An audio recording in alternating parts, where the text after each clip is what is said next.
Ya, salam Just Talk. Nggak ada match weekend ini. Gue mau bahas apa namanya? Ada kemungkinan nggak tim-tim papan tengah menggeser traditional Big Six terutama kita fokus ke Champions League lah.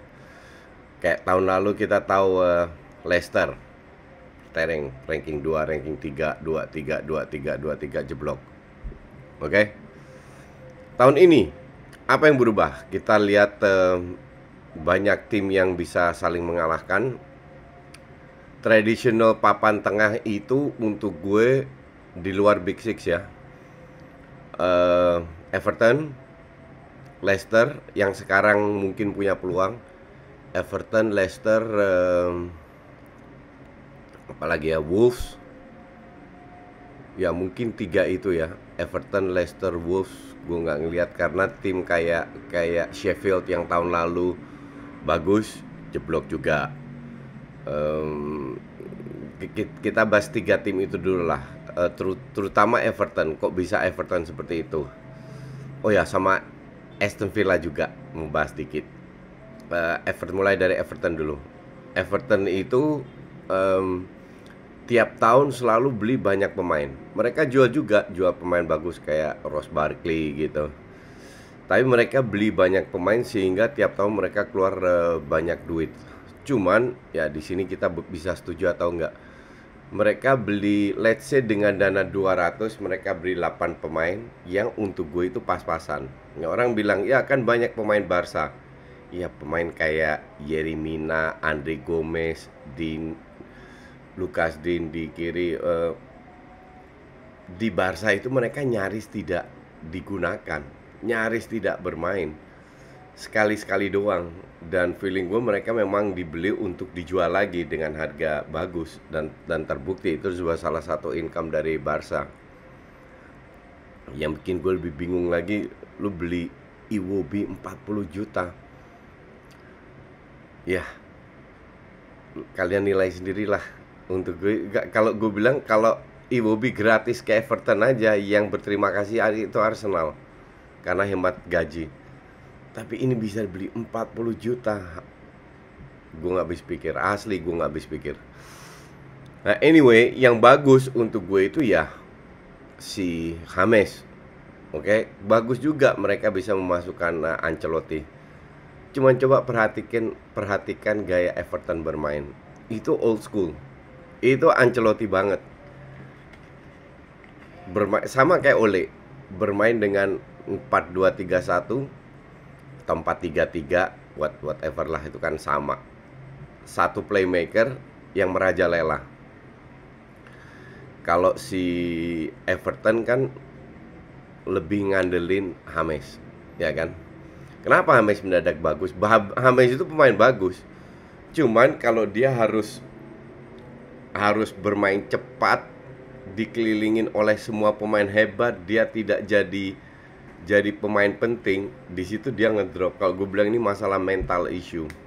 Apakah dia kurang dapat kesempatan? Enggak, dia cukup banyak kesempatan di tim yang dia bermain. Kan dia sering di loan juga sama Madrid. Nah di Everton ini kan dia juga tahu Everton ini peluang dia terakhir untuk bisa maju, untuk bisa diincar oleh klub besar. Feeling gue kenapa dia pilih Everton bukan karena Ancelotti aja. Karena Ancelotti juga ada faktornya pasti. Tapi karena Everton ini nggak ada beban.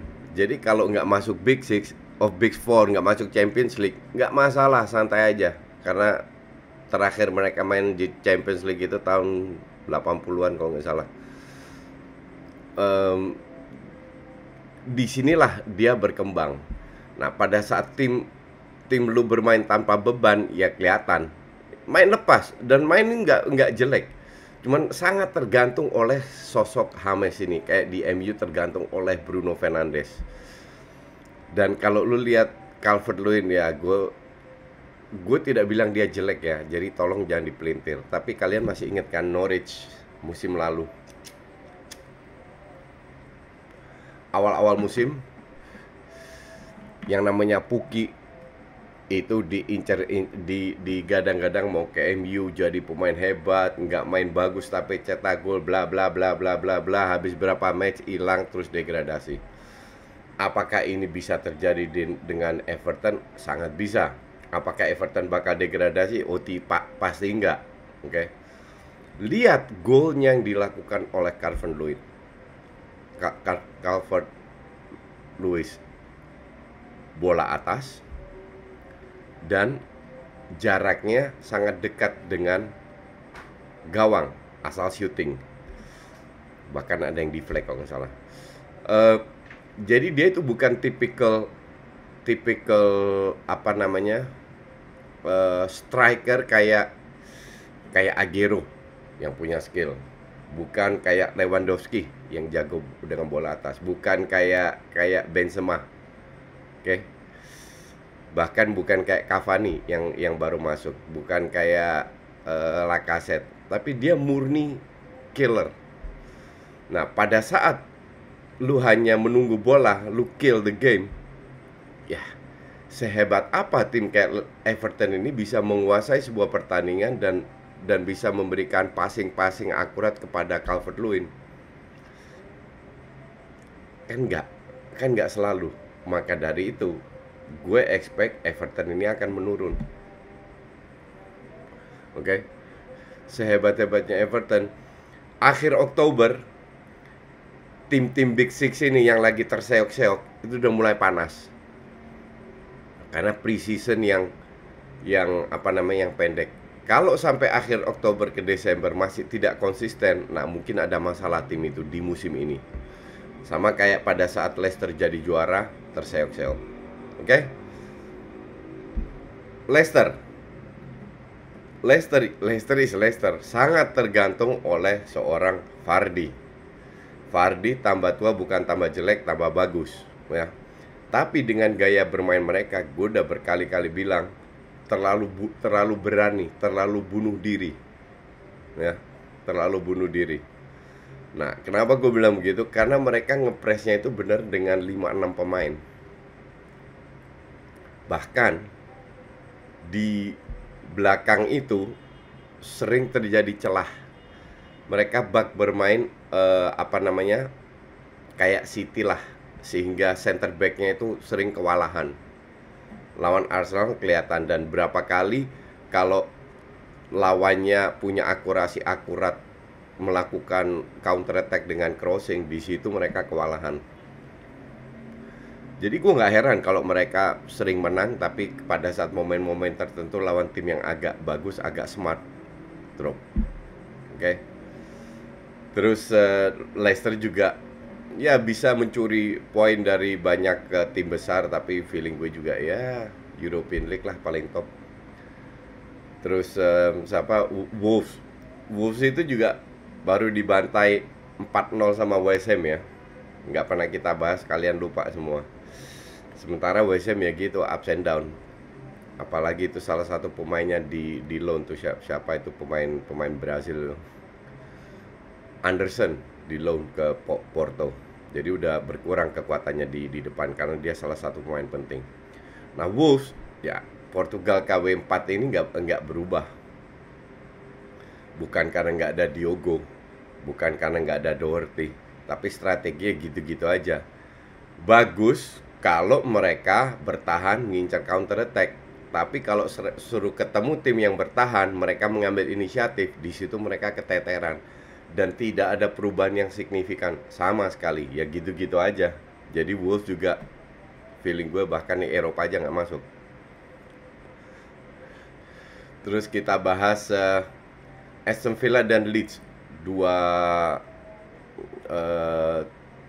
pendatang baru.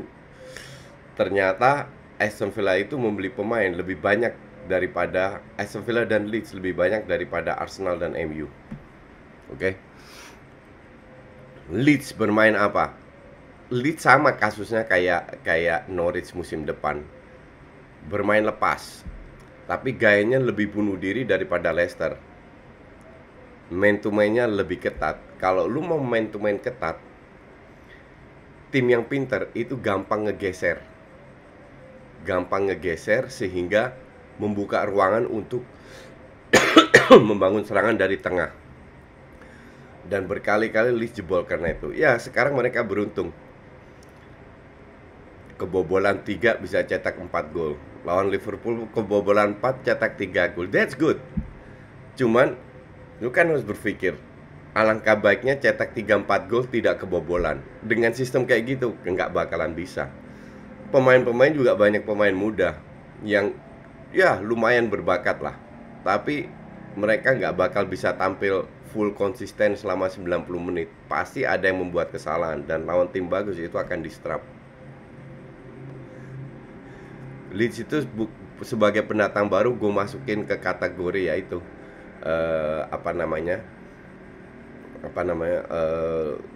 kategori Everton, Wolves dan Leicester. Tapi kalau dibilang masuk papan atas bla bla bla nggak bakalan. Aston Villa kasusnya, Aston Villa 3 main 3 kali menang loh, termasuk terakhir yang sensasional. Cuman kita tahu semua Ross Barkley itu kayak apa mainnya. Kebetulan kembali lagi lepas, lagi santai. Kalau 3 kali beruntun kalah, selesai itu barang. Grealish pemain skillful, very skillful.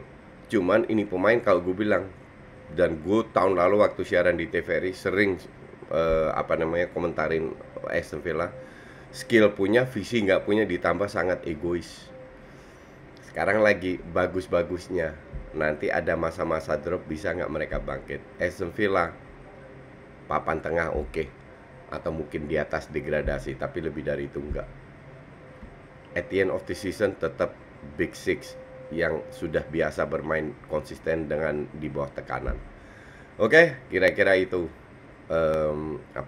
prediksi gue tentang tim-tim baru dan tim papan tengah. Thanks for watching.